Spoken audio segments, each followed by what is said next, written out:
Welcome to Burlap Teachers. Enjoy the video. In this video, I will explain how to use a golf journal. Begin by selecting a journal that suits your style, whether it's a simple notebook or a dedicated golf log. Each entry should capture essential data from your round, such as your total score, the number of fairways you hit, and your putts per hole.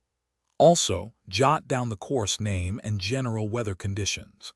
This consistent tracking helps you build a comprehensive record of your performance.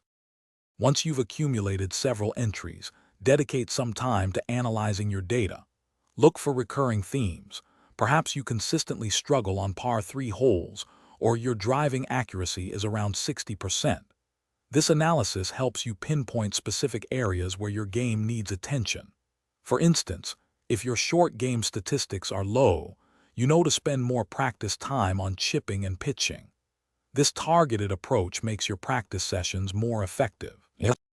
With a clear understanding of your game, you can set specific, measurable goals.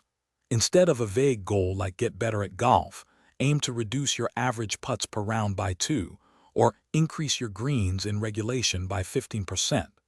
Write these goals in your journal and track your progress towards them. Seeing your improvements documented can be incredibly motivating and helps you stay focused on your development as a golfer. Celebrate small victories along the way. Your golf journal isn't just for recording, it's a tool for strategic refinement. Review how you played certain holes in the past and consider alternative approaches. Maybe a 3-wood off the tee is safer than a driver on a tight hole, or a different putting line has yielded better results. Continuously adapt your strategy based on the evidence in your journal.